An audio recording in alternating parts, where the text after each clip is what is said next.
And hey y'all, Spideera here with the ranking review for Together With Me. Now, this is a really interesting story, so let me get straight into the summary so you know what it's about. For the most part, it's a story where two childhood friends have reunited in college. They haven't seen each other in a very long time. So after hanging out one night, and they get drunk, things happen, and yeah, you know what happens. And now they have to navigate their friendship with the memory of that night constantly lingering over them, which turns into a very interesting series where you've got lots of side characters trying to help them to deal with the fact that, you know, that the feelings and things that come with, you know, but he's my bestie, you know, that sort of thing. So anyway, so I guess to get straight to the point on how I would rank this, to me, this is definitely a rank 10. It is an over-the-top, very good, beyond the stars, rank 10. This story is so well made. And I don't say that about a lot of these stories, but this one, they really, really did an amazing and excellent job. I'm not even sure if they had a high budget for it because, you know, there's certain parts it looks like, you know, the sound may have been a little bit off, but that could be, you know, because somebody had to record it and then post it or something along those lines. Whatever the case may be, and regardless of what budget they were working with, overall, this was really a well put together film. The characters, the acting, the, you know, the way that they, I mean, I don't know how to put this. They tied everything together in such a way that it's one of those films where you can more than likely watch this over and over again and not really get tired of it. You know, it's like the side characters are good. The people who are supposed to be bad are really bad. They're not the kind of people you feel sorry for one minute and you know, not sure if you should feel bad about feeling like you don't like them. The actors are phenomenal. I haven't seen them in any other films, which I think is weird. I mean, I have seen the main characters. They are later, I believe they're the main characters found in Manner of Death. I'm not positive on that, but I think they are. Yeah, this one is really good. I can't really say how I feel about that other film they were in at this moment because that's irrelevant. I'm just saying the actors in this film, spot on, excellent work. Now, they don't cut a lot of corners in this show. They get straight to the point, and they do it in a way that makes it a fun to watch. You know, as the characters actually grow. You can see the growth within the film. Like, you know, they're starting off as naive and aloof college kids, you know, freshmen. And then all of a sudden they're thrown into situations where they have to make real adult decisions. And they do it in a way that's realistic. So even though it's a fictitious story, they are mature enough to figure out what they should do and what they shouldn't do. Even if, you know, one of them takes longer than the other one to kind of grow up a little bit. But otherwise, the story really, they just do a great job overall. I can't really give them enough accolades on how well they worked on this. On top of which, the actors, the main actors, the guys are super adorable. Oh my gosh, I think they are, especially the bigger one. I think Korn is the bigger, I don't know. The larger guy, he kind of, reminds me of the guy in Fish in the Sky. They kind of have some similarities in their build. But I really like him. He's a very good actor. And, you know, and the way they work together, the chemistry they have is, I think, what makes this such a good show. So yeah, there's not a lot to say about this other than this is one that you'd have to watch in order to appreciate, for all the characters, the realism involved, because even though this is a fictitious film, it's one of those where they don't have to go too far away from reality to still keep you engaged and tell a hell of a good story, in my opinion. Now, of course, the big question is, will you like it? And honestly, this is one that I can say almost all yaoi and BL fans will really like it. And I don't say that lightly, because normally, there's usually going to be some trigger. There's going to be something, a reason why you wouldn't like it. But this one really isn't. Even the scene that seems like, a little rough, like it could be, for some people, it could appear non-consensual. It's really not a non-con scene, because both parties are drunk for the most part. The way that they choose to handle the needs of one another after that night, and deal with each other and themselves, they do it in a much more mature manner than what you see in most films that consider themselves BL. And I think that's the part that kind of stuck with me, is that the main characters don't fall into that behavior and headspace that then makes them come off as like overly feminine. Like in a lot of BL films, whenever there's an emotion involved, they kind of default to this idea that just because a guy likes another guy, if they get upset, they're supposed to then behave like a woman. They're going to get in a corner and cry, and they're going to not focus on what's right in front of them. They can't go to their classes. They can't and I'm not saying all men do this or all women do this, but it's a kind of it's a something I've seen in a lot of BLs where they almost write the story as if men come from the same emotional headspace as women, when that's really not biologically true. Most men, which is why women look to them as, they're stronger, they're this and they're that. Most men have a way of being able to sort of categorize or separate things, even when times get tough. After they've worked through whatever it is, then they come back around to deal with whatever the emotional issue was, unless it's something super, super serious. Like, you find out your partner's dying, they're sick, or you find out your ex-girlfriend's pregnant. Something major, and yeah, it might not be that easy. But when it's something along the lines of, maybe your friend's mad at you, maybe something it's bad, but it's not the worst thing in the world. There's a tendency for men in general to, if they can't get if they can't make themselves just move on and kind of ignore it, there's a tendency for them to put their energy elsewhere. At least most men that, I've encountered in my life, that's what they tend to do. They work harder, they put themselves, more into the sport or something like that. But running and hiding and crawling under the bed and crying and lamenting and finding your teddy bear, that's not really like common male behavior. Like I said, I would never use all or none, because those two words don't apply to humanity and human behavior in general. But what I really like about this film is that they have the guys respond the way that most guys would. In general, guys, and I'm not talking about gay or straight guys, just men in general usually have a different response than a woman would to most circumstances and situations. I also like the fact that there's a female character in here who has this tendency to kind of smack them back into, where they're supposed to be when they do start to veer off into, other headspaces and whatnot, to help them to stay grounded. And that, I think, is a wonderful thing to see in a BL, because usually the women are they're oftentimes the antagonist. They're the one who causes more drama than necessary. They're the ones who spreads rumors and get the other guy upset, and then he finds out she didn't know what she was talking about. This one does an excellent job of really having the different genders working together and enjoying each other, not just, in a thrown together like, oh, well, this just looks good for the film, so let's just put these three people in the same class kind of thing. They don't do that here, and I do appreciate that. So all in all, I think this was a very well-made story. The pacing is good. It doesn't have a lot of lag time, so you don't have to sit around and, wait for people to finish, crying in their coffee and, 3.5 episodes of everybody having an emotional meltdown. You don't have any of that in here. Not saying they don't have emotional situations, because they do.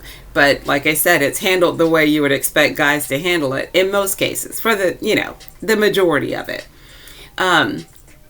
There's a really good balance of action and romance. There's drama. There's points of interest. It keeps your attention from beginning to end. It doesn't, there's not a lot of bad in here. There's really not. There's not a lot of the over-the-top, stereotypical, let's throw in a character who's, an extreme representation of whatever. They don't have a lot of that. The only downside I can think of, and that's not really a downside, is that the side stories can be a little bit wow. Like, you didn't see that one, like you saw it, but you didn't think they'd really go there, kind of thing. So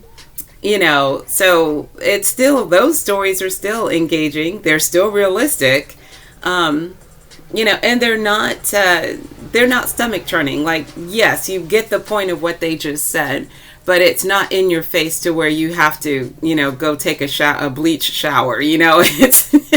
It's quite clear in what they're implying. So anyway, so I can't really think of why a person who likes BL or yaoi would not like this one, to be honest. Nothing comes to mind that's in this story that would make any yaoi fan or BL fan, I think, watch this and say, ugh, just no. Unless you don't like guys dating, or you don't like, guy on guy action. Well, then if you don't like any of that, then you won't like this one. And if you don't like any of that, then you're probably watching the wrong channel. I'm just saying. Keeping it real there.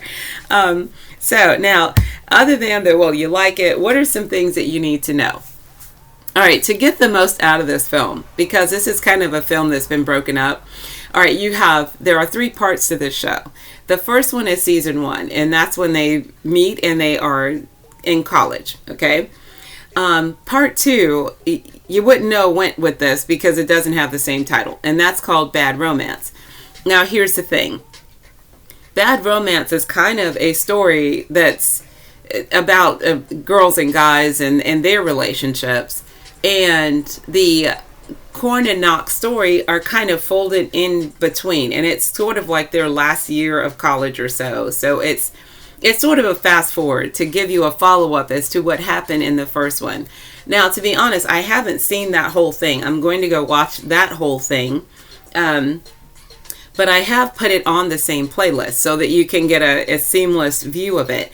Somebody has taken the time to cut out all of the Corn and Knock sections of it to make like this 3-episode rendition. I have seen that.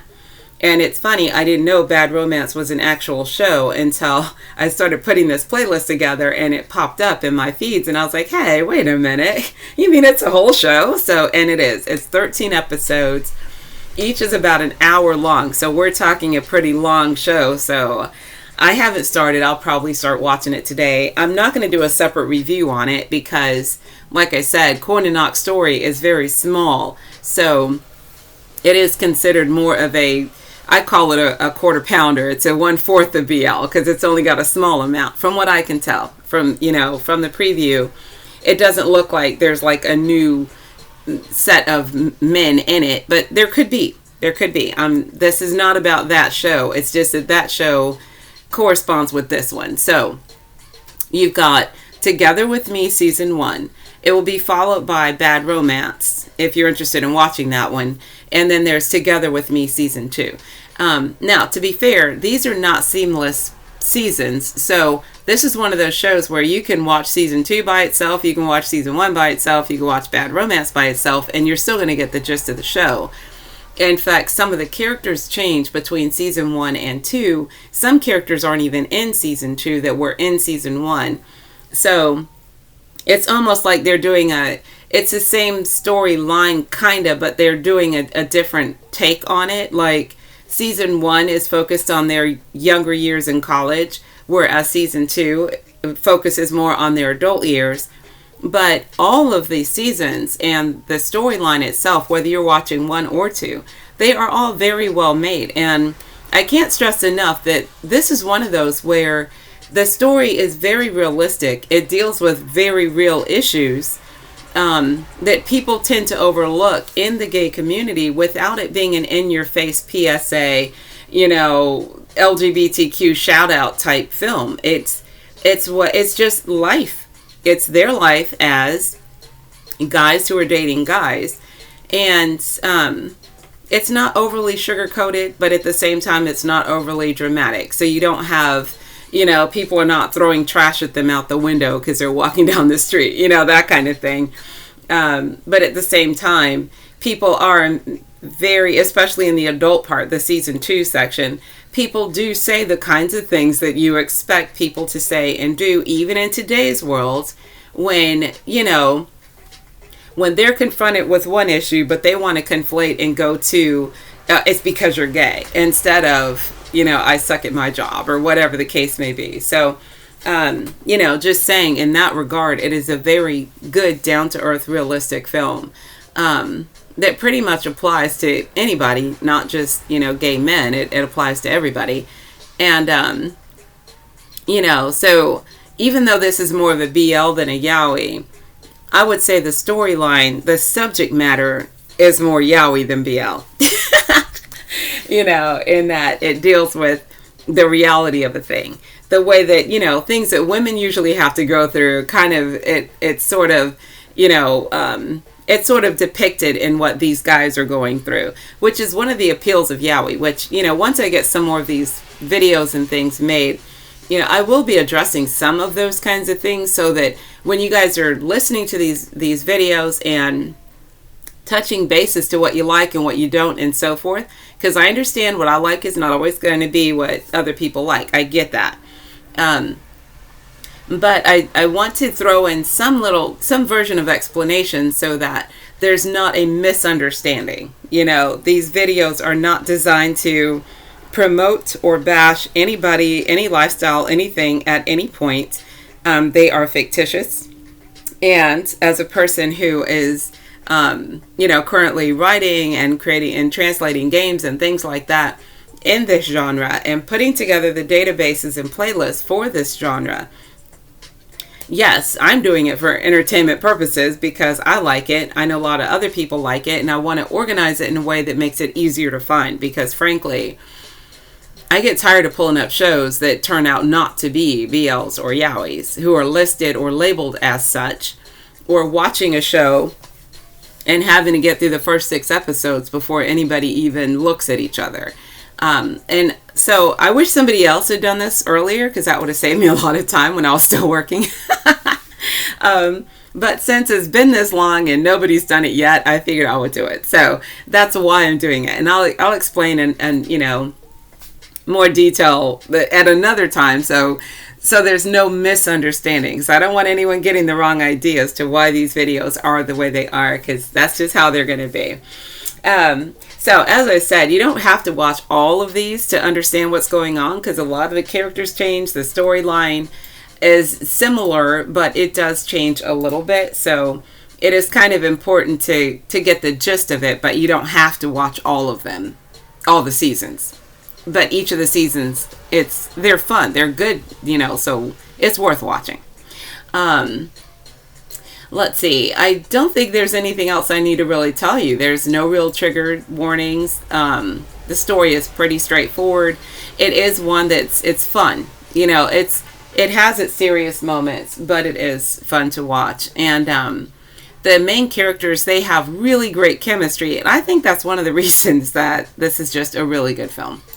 So, I think I've covered all the bases. And since my opinion might not match yours, if you agree or disagree, then just let me know in the comment section below. And that way other people can get a feel for, like, if you've seen this already and you want other people to get a feel for your take on it, then please be my guest, because I would rather have more people chime in and give their opinion on what they think of the film. And that way, you'll get more of a, I guess you'll get more voices. So you'll know for sure that, oh yeah, this is what I'm going to spend the next possibly 3 weeks, because you've got 3 seasons that are like 13 episodes, almost an hour each. So yeah, it might take you a good month to get through all of that. I mean, unless you're just going to watch it day and night on, Instaplay or something.